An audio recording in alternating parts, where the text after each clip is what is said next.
Saludos, amigos y amigas de La Respuesta.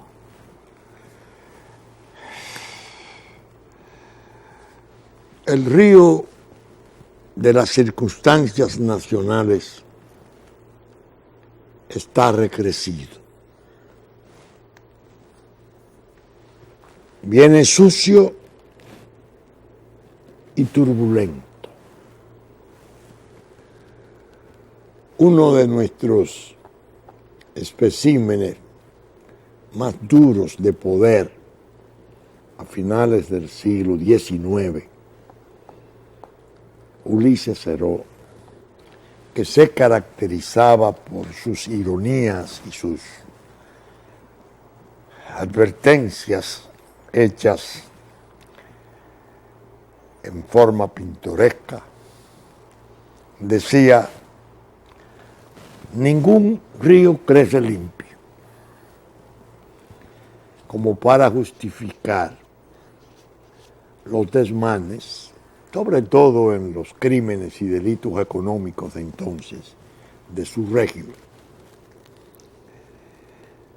Pero las circunstancias nacionales están arremolinadas. A mí me ocurre que durante muchos años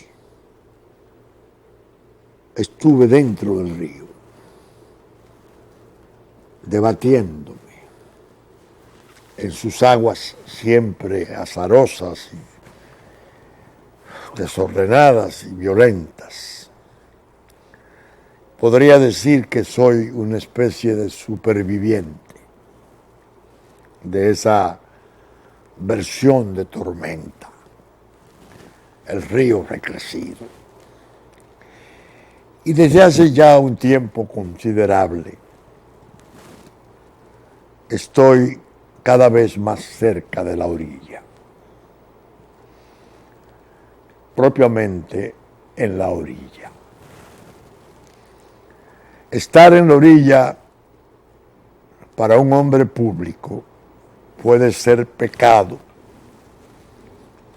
porque significaría o podría significar indiferencia o desinterés por cuanto ocurre. Pero cuando uno ha estado inmerso tanto tiempo en esas turbulencias, llega un tiempo en que la orilla es merecida. Favorece esto a la serenidad, favorece al buen juicio, a la forma de enfocar las cosas sin mayores pasiones. Siempre habrá pasiones de por medio. Y yo me he ido refugiando en la respuesta, como si fuera la orilla del río recrecido de las circunstancias nacionales. Y desde ella hablo cada fin de semana. Ya en estos tiempos más apacibles para la respuesta, menos tiempos menos beligerantes, menos contestatarios. Sin embargo, la avenida de ese río de circunstancias, confieso, es impresionante. Tan impresionante o quizás más delicadas que las que yo pude vivir, en las que yo pude nadar, chapotear, a punto de ahogarme, salvándome. Porque los temas van fluyendo alrededor de cada circunstancia del día a día y uno va observándolos y tratando de clasificarlos para traer siempre, como he dicho, algo útil. Pero hay un tema que es el más importante, el macro tema, que es el de la patria. es el de la tragedia de nuestra soberanía, de nuestra integridad territorial y las amenazas obvias a que nos han expuesto las malas políticas del poder.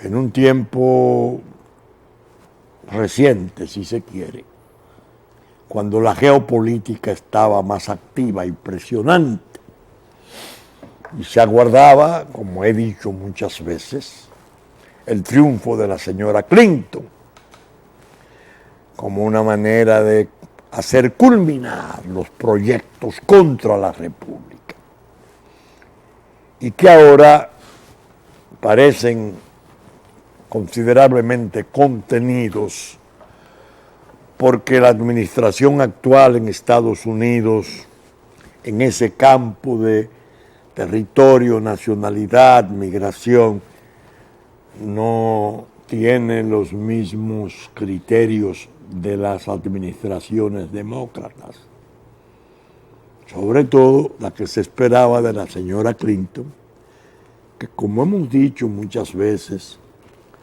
sin la intención de desherir, pero sí de revelar realidades, tiene intereses especiales como familia en el vecino estado. Pero bien, de las cosas que han ocurrido hay dos que he querido retener. Una porque está conectada con las cosas que dije en el programa pasado sobre las amonestaciones que hiciera el señor director de Migración, ex ministro de Defensa,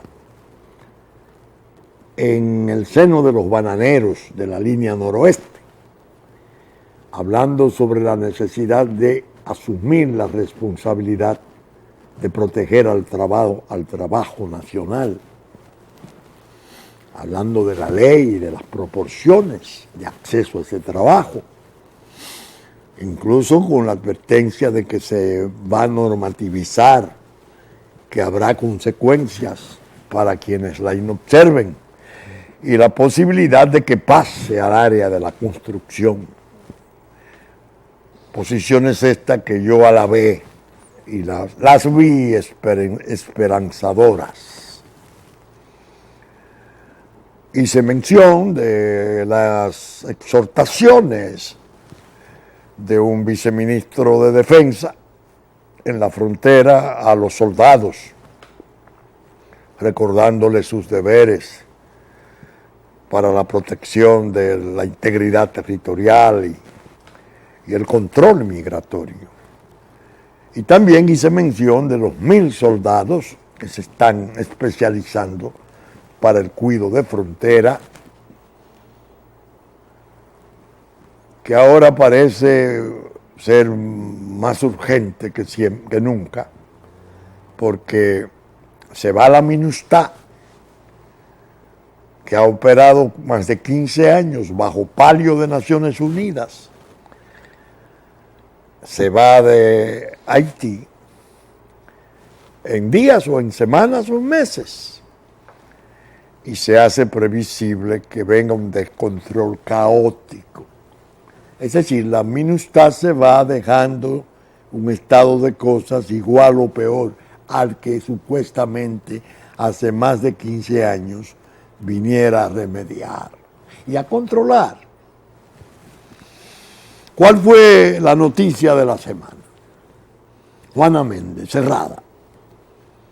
Los haitianos se oliviantan, comienzan a obstruir el transporte de vehículos, la frontera luce desde allá turbada porque hay una especie de ira, de amenaza, cosa que ellos utilizan el comercio formal para presionar al gobierno dominicano a que siga cediendo espacio, a que consienta aún más la desintegración, tanto territorial como demográfica, con la suplantación de la población nuestra propiamente.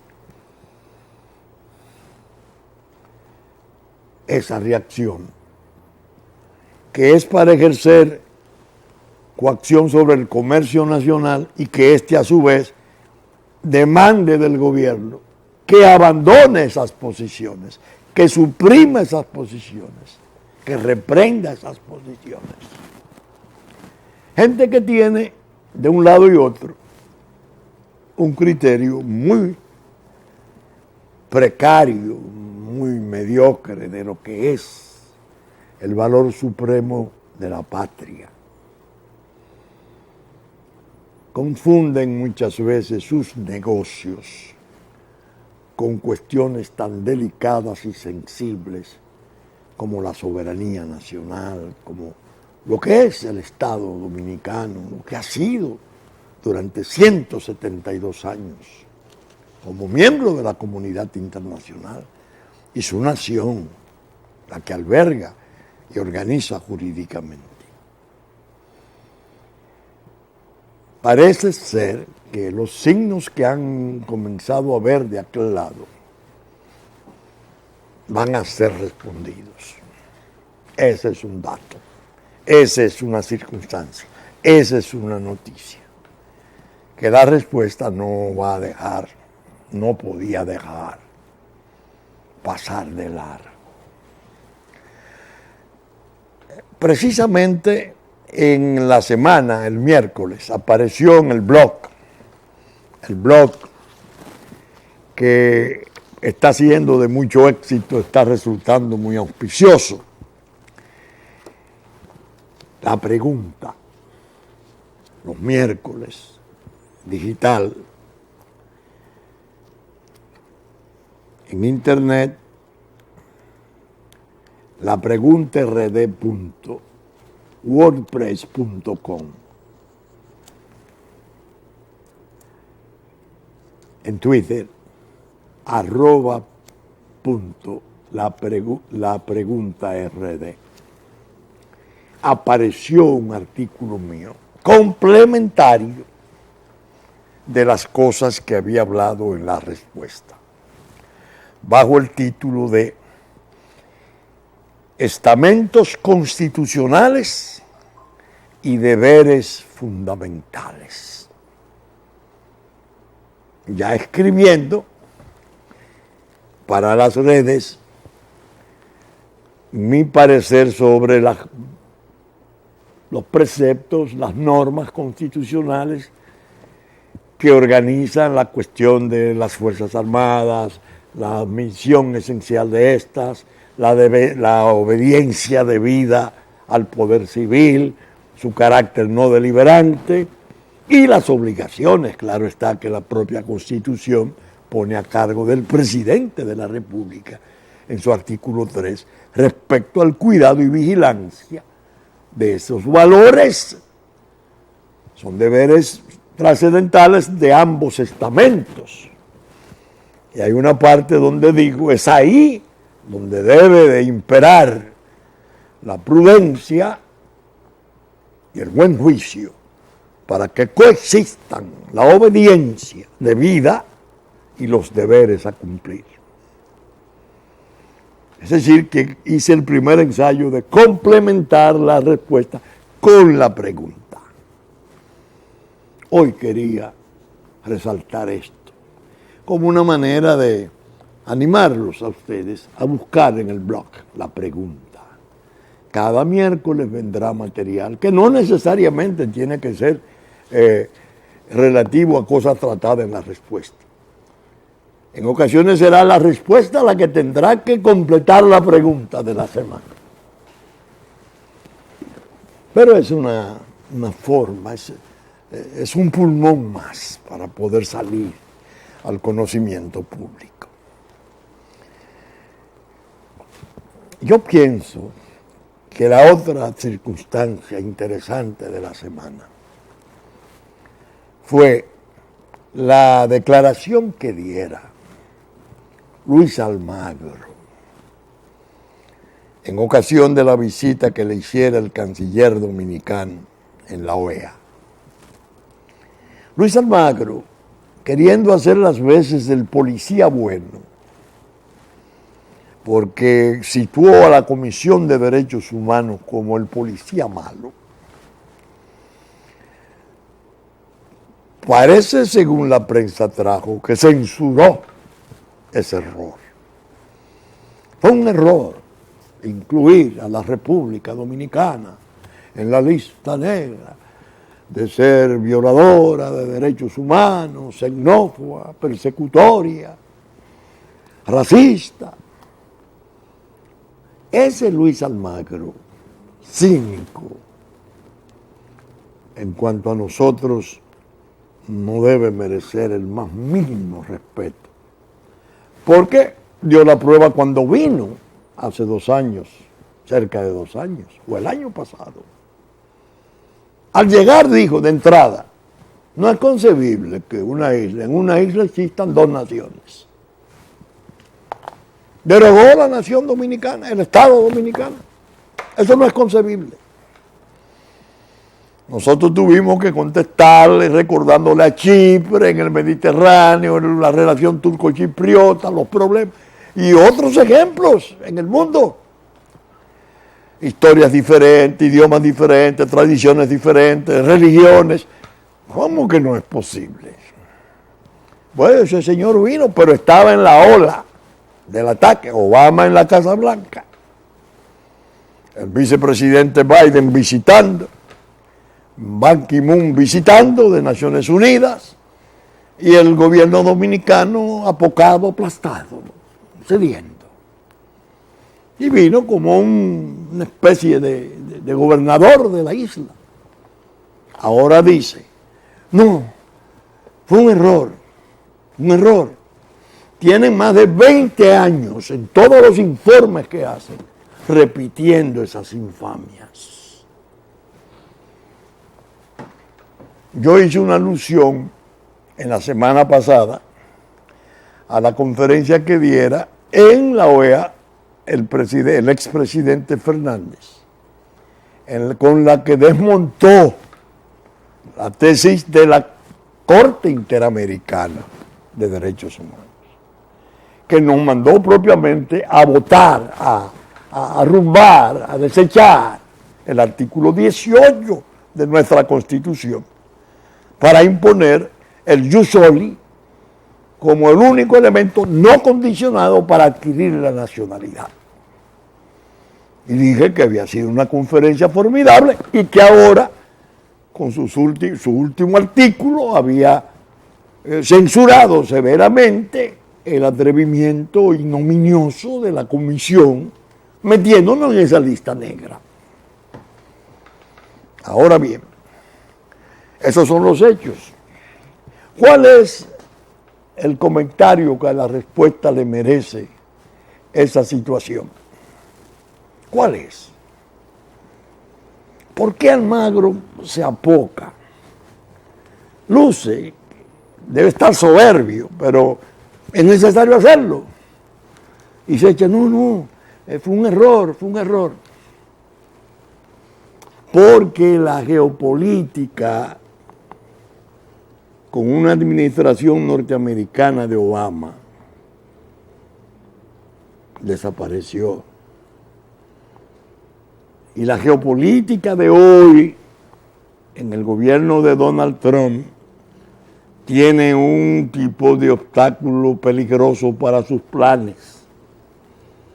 Las convicciones del general John Kelly, quien fuera comandante el jefe del Comando Sur durante años, y ha dado declaraciones desde hace 3, 4 años respecto a la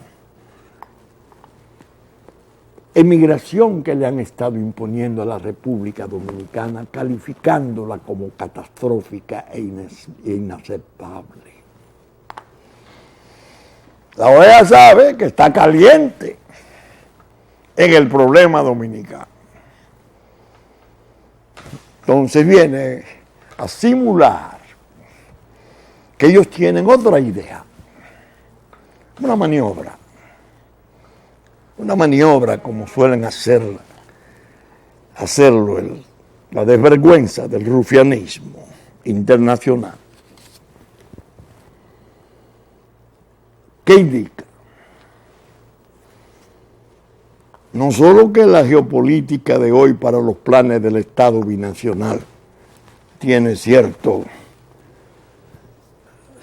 temor, cierta grima a no encontrar los ecos estimulantes de la administración Obama o de la perdida administración Clinton. ¿Qué señala esto? Que la oportunidad sigue siendo esta para que el gobierno nacional comience a reaccionar con una política serena, severa, seria, profundamente legal, legítimamente emanada de consideraciones constitucionales y legales, para contener ese desorden y revocar sus excesos. Esa es una situación que hay que verla. Y no podíamos, como dije, dejar pasar de largo. Ahora bien, hay un aspecto que ocurrió en la semana, no en la semana pasada, que fue objeto de comentario de parte nuestra. La querella, más que la denuncia, la querella formal que presentaran en Procuraduría dejando en manos de un procurador general adjunto un documento que yo califiqué la semana pasada como muy bien articulado, de un diseño técnico impecable, de un contenido duro que pretendió disimular su condición de querella formal, autodenominándose denuncia. Esto no es una denuncia. Esta es una querella cabal. De tal modo que puede considerarse que alcanza fuerza similar o parecida a la de un acta de acusación o de alguna resolución de envío de juicio a fondo.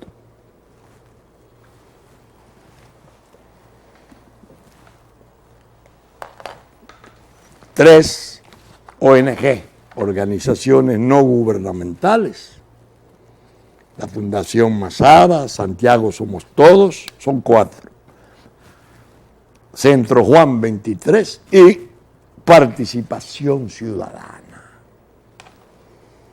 Fueron los denunciantes según pretendieron ser, humildemente. Los querellantes formales según entiende la respuesta. En la pregunta del miércoles venidero ya se comienza a tratar el tema de esta querella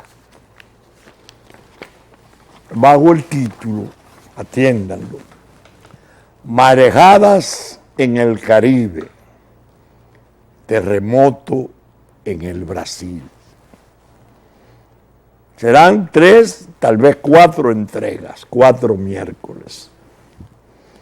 Ya está escrito el primero, que va el miércoles, dentro de 72 horas, 100 horas. Al blog la pregunta. Ahora bien, ¿qué se plantea en esa querella?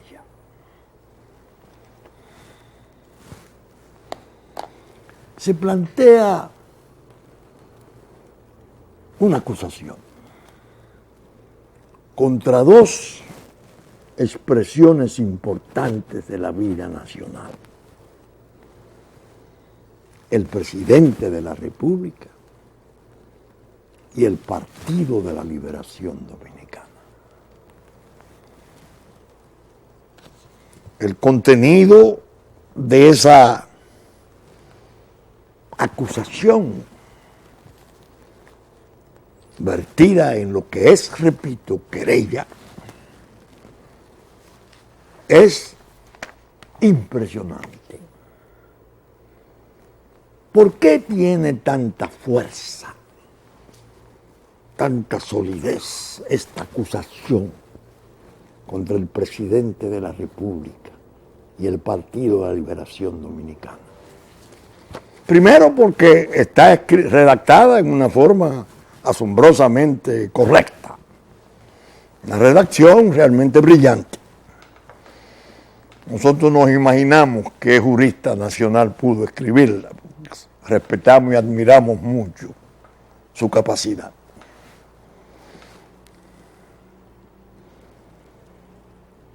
Pero esencialmente es poderosa la acusación, porque se apoya en declaraciones de delatores premiados del cuadro de acusados de Odebrecht, 77 en total, por ante jueces de instrucción y el Tribunal Supremo de Brasil, así como en sentencia de este, ya consagradas. Es decir, que no se trata de alegar argumentando, como ocurre ordinariamente, especulando, conjeturando. No. Las acusaciones son directas. Algunas de ellas se podrían considerar implacables, pero fundadas en lo que se ha dicho allá. No en parques y corrillos, ni en emisoras de radio o estudios de televisión, sino ante jueces. Entonces, cuando uno la lee y la estudia, dice, ay, esto sí es serio, esto sí es peligroso, porque esto va por un camino en que se pueden producir acontecimientos que podrían significar para la República trastornos y contratiempos de su paz y de su normalidad institucional. Es decir, no es que sea injusta, porque se monta sobre situaciones muy, voy a decir, muy no válidas, porque tendrán que ser de todos modos objeto de investigación en algún lugar, sino que son apreciaciones muy o considerablemente irrefutables en principio.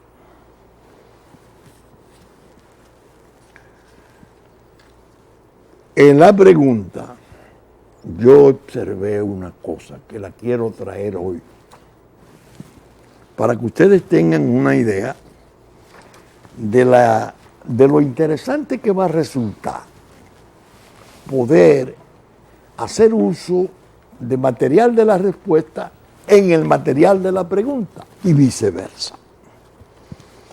En el artículo que ya se preparó para el miércoles, se transcriben esas declaraciones, esas partes de sentencia brasileña, parte de un informe peruano mortal, el informe PARI, así le llaman.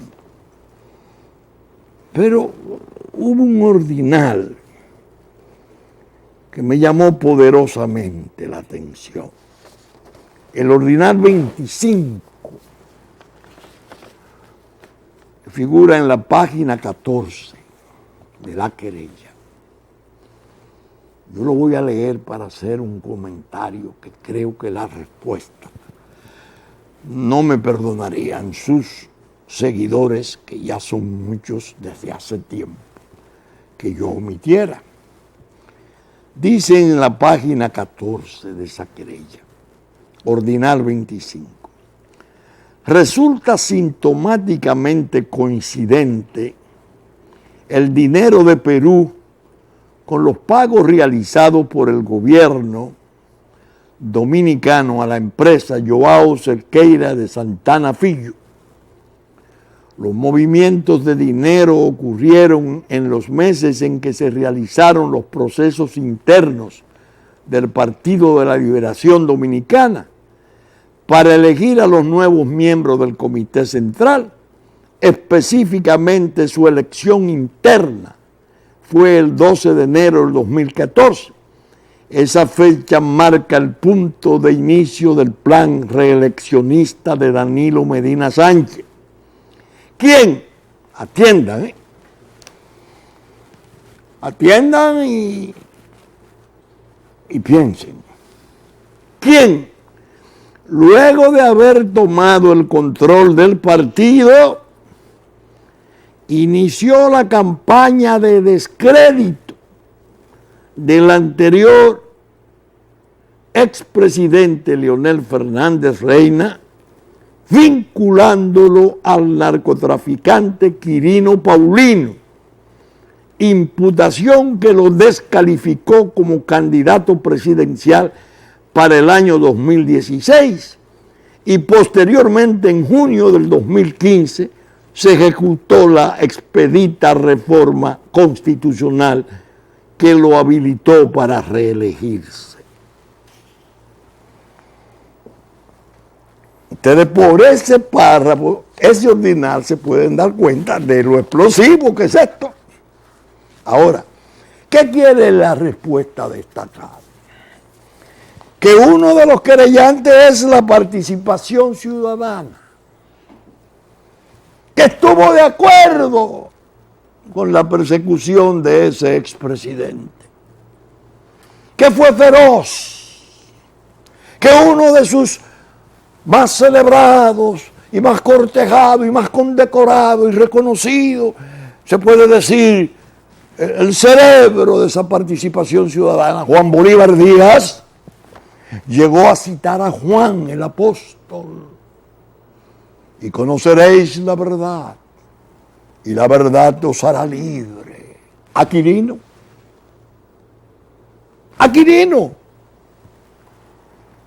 Entonces esa misma participación ciudadana que tanto aplaudió esa persecución es la que al querellarse se le atribuye a Danilo Medina, le da la fuente posible de los fondos y censura esa situación.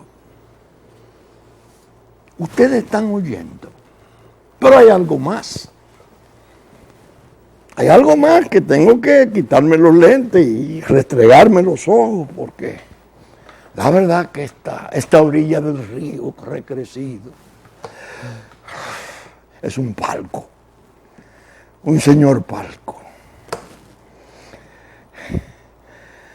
Yo pienso a veces que el Señor me ha mantenido tanto tiempo en la vida para compensarme de algún modo lo que pudo sufrir mi familia y yo mismo en aquellos tiempos terribles de ignominiosos dicterios. El capo que se trajo alegó que ese expresidente de la República, cuando era presidente, le cogió dinero prestado, 200 millones de pesos. Y terminó, ya al final del escándalo, cuando estaba descartado, mandando un abogado a procurar 200 millones de pesos. ¿Dónde? Y así lo declaró a la prensa. al gobierno. Me prometió el ministro tal 200 millones de pesos. Entonces uno viendo esto de Odebrecht y la propia querella de esta gente dice, y ese dinero prometido al capo sería de Odebrecht. Odebrecht entonces proveyó la solvencia necesaria para aniquilar a un candidato 3 veces presidente de la República. La solvencia necesaria para comprar un Congreso y modificar una Constitución y establecer la reelección de un presidente que termina crucificado junto con su partido. Participando, yo no voy a mencionar las demás ONG porque no sé cuál fue su posición en aquella ocasión, pero sí la de participación ciudadana la conservo en archivo. Tendría que averiguar qué dijo Juan 23 de aquello, lo vamos a revisar, qué pudieron decir los demás, para entonces decirles a los querellantes, es decir, que los 200 millones prometidos al capo, independientemente de los bienes que le fueran devueltos como premio por su servicio a la patria, valga la ofensa, la hereje, no sabe cómo definir ese sentido figurado. Era del dinero de Odebrecht. A todo esto, en la semana surge algo todavía más delicado, si es que puede haber algo más delicado que esto que he contado. Un importante hombre público nacional, joven, brillante, Servio Tulio Castaño, va a un programa de televisión y electriza a la República, siendo miembro de la comisión designada por el presidente Medina para la cuestión de la Catalina. Habla y dice cosas que invalidan necesariamente cualquier tipo de trabajo que esa comisión aporte, porque él ha sido testigo y dice que está indignado con la Stanley y la compañía esa americana, que es naturalmente la que le sirve habitualmente a Andy Dawaje, que le sirvió a Odebrecht en Colombia, que la obra fundamental fue Catalina, que hay que averiguar si los fondos mayores llegaron entre el año 2012 y 2014, que el Ministerio Público debe hacerse cargo de esto, de la investigación. Entonces uno dice, pero bueno, ¿y qué es lo que está pasando? ¿Qué es lo que está pasando? La respuesta tiene cierta tranquilidad de conciencia, porque no solo tienen archivo las cartas que le escribiera, comunes, una carta con un solo texto para los dos, a Leonel Fernández y a Danilo Medina, ya presidente de la República, y antes de serlo, hablándole de la necesidad de que ellos se organizaran, que restablecieran la cohesión, que iban a destruir el partido, que el partido había sido una estrategia luminosa de Juan Bosch, que Juan Bosch y Balaguer habían coincidido en el Frente Patriótico para atajar los planes de la geopolítica, que la República necesitaba defensa, que no se podía hacer con un partido dividido, y que el objetivo final para destruir era el partido.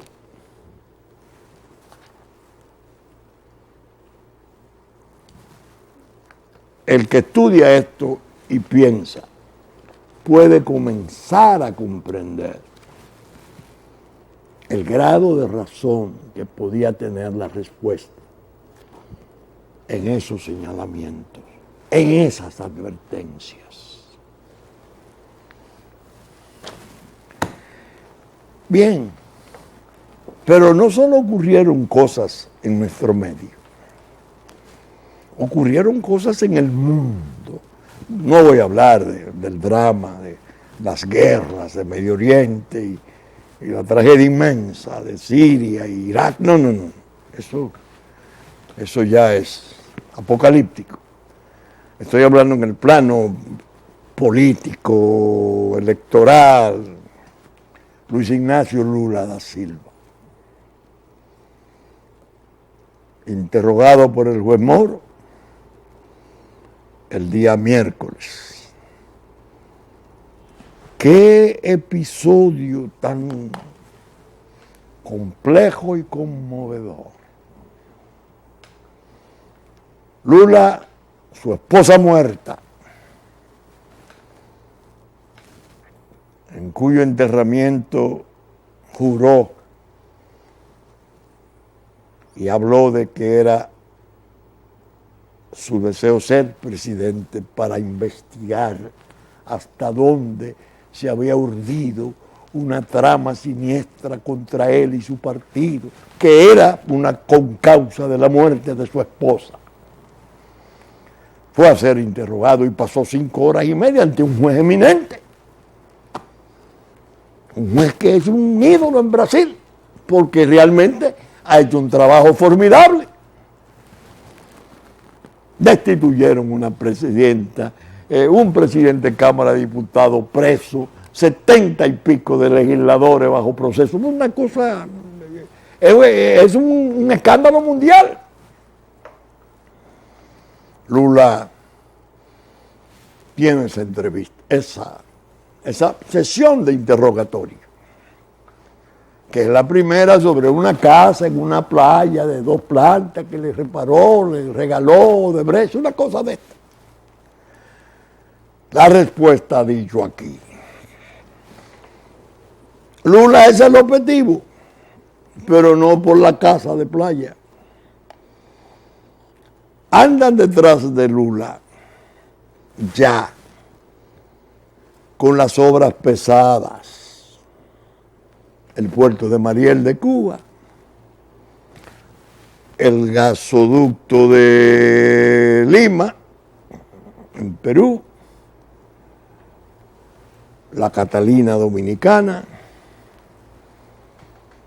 y el ordenador encriptado que no se había entregado y que estaba en Suiza ya llegó a Brasil.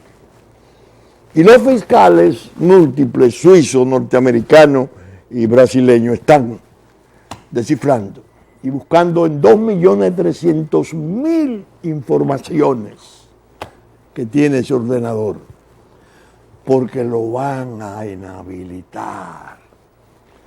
Porque si no lo inhabilitan, como dijera Frei Beto, que se leyó en la respuesta, él no será presidente, dijo Frei Beto, si lo matan o lo encarcelan. De otro modo es presidente seguro de Brasil. Indica el socialismo del siglo XXI, indica las BRIC, indica la pata de América, Brasil, convoyando ya a Venezuela, que tiene las dificultades que sabemos, y convoyando a todo el proceso del socialismo del siglo XXI. Que Occidente, viendo las cosas con los lentes de los negocios, y el fantasma de China, inmensa potencia mundial y económica del mundo, acompañada de Rusia, de India, África del Sur, bueno, Brasil. Occidente está dispuesto, Unión Europea, Estados Unidos, Canadá, a romper eso, porque hay un problema por lo que se han hecho las grandes guerras del mundo. Entonces nosotros dijimos hace mucho tiempo en la respuesta, ese tsunami va a arrasar con nosotros en muchos aspectos. Ese no es un expediente local. Eso no se maneja, archívalo, déjalo, muévelo, cita, no cita, pregunta, no pregunta. No, eso tiene una fuerza externa de gran escándalo y objetivos peligrosísimos, no solo de Lula, sino como segunda pieza de caza, Dilma. Es decir, que nosotros hemos quedado atrapados en un trastorno inmenso que nos puede producir sinsabores delicados, de grandes riesgos, sobre todo perturbadores de la paz institucional.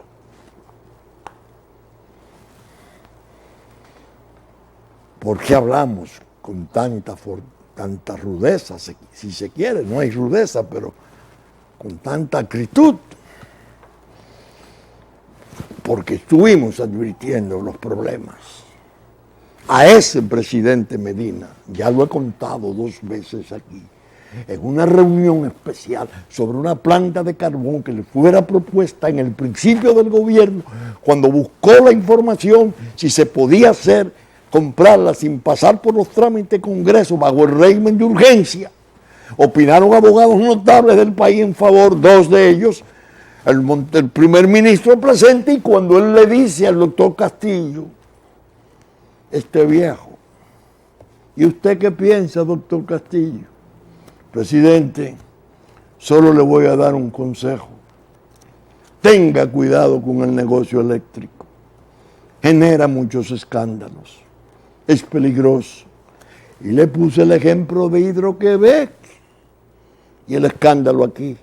Hidro-Québec, que produce toda la energía de Canadá y parte de Estados Unidos, se vio envuelta en un escándalo inmenso en la República Dominicana. Tenga cuidado. ¡Qué premonición! Mire, yo lo veo tan bonito que no lo creo, me dijo. Tenga cuidado. Dicen que está la General Electric de por medio. Mientras más grande sea la empresa, peor. Mire lo de Enron, la más grande del mundo. Ya lleva 5 directivos suicidados. Al cabo del tiempo, Catalina, ese presidente que me manda a proponer como miembro de la comisión de licitación, que yo he contado, y el señor Villara que me da el mensaje, y yo le opongo resistencia y digo, yo tengo un conflicto de intereses porque soy director de ética, y si llega un caso allá, no, él quiere precisamente que usted sea. ¿Quién me borró? ¿Quién me sacó de ese comité de licitación? Dice el doctor Castaño, el ingeniero Flores y el señor Santana hicieron muy bien en no firmar el acta de licitación. Porque Stanley hizo lo que le dio la gana, pues, y ellos no tenían por qué firmar eso. Pero él está indignado con Stanley. Si hubiese estado el doctor Castillo en esa comisión de licitación, ¿hubiese sido posible eso? No. ¿Quién evaluó la propuesta financiera de Odebrecht? Andy Dauwager.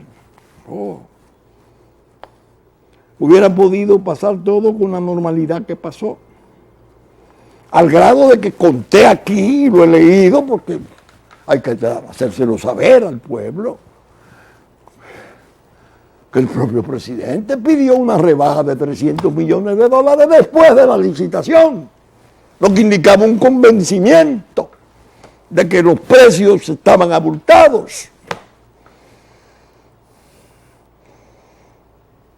Joao Santana, comandante del barco del poder nacional, sus operaciones concentradas aquí, dueño del mundo, transcontinental, hasta en África, decidiendo quién es o no es presidente.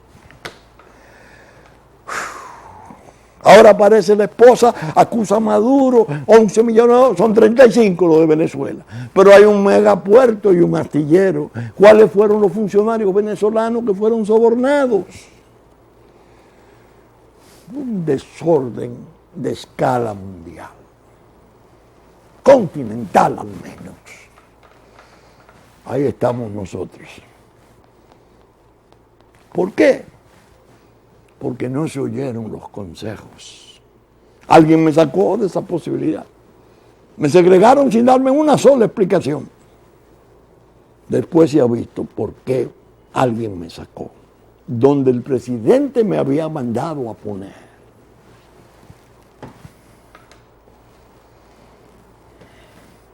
Ahora dice el señor Gustavo Montalvo, vamos a reactivar el mecanismo de vedores, porque alguien escribió que estaba medio muerto. Los vedores parece que tenían algún tipo de infección en los ojos o no estaban atentos. No, su última actuación fue en OISOE, cuando el Departamento de Estado mandó un informe terrible sobre falta de transparencia en la oficina del presidente de la República. Y renunciaron unos vedores. Se dejó bajar un poco. A lo Almagro. Ahora se va a recomponer. Al presidente le dije varias veces, desde aquí, no lo traté con él nunca. El que se acuesta con serpientes, que se prepare. El que se eche serpientes en el seno, que se prepare. Que terminará mordiéndole o picándole. No vivirá. En la política,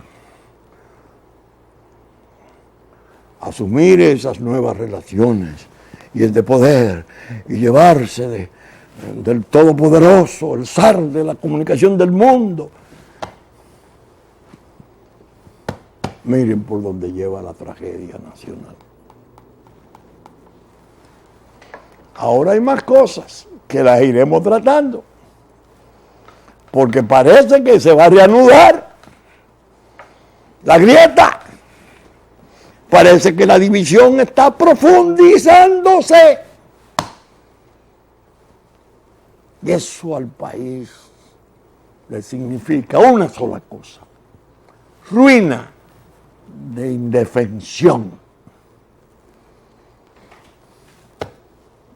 Precisamente lo que necesitan sus enemigos, mantenerlo indefenso. Bien, saben ustedes que estamos saliendo por Supercanal 33, 3 del cable, domingo a las 11 de la mañana en nuestra versión central,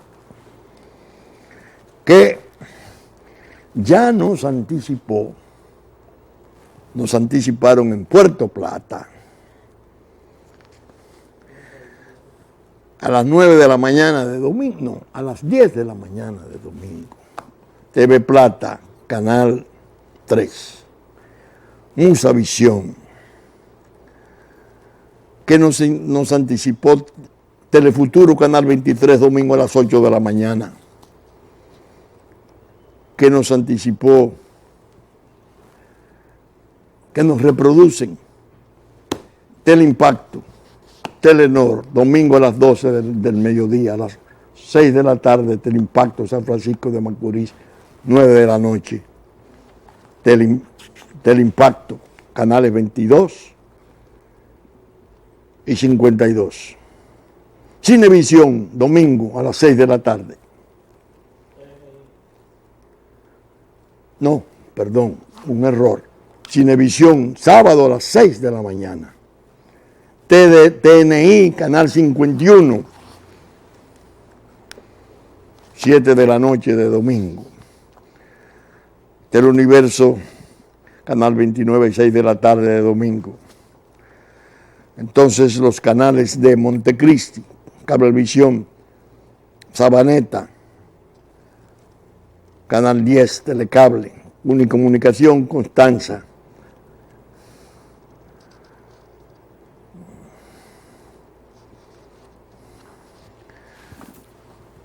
Que reproducen como Higüey y Romana nuestros contenidos.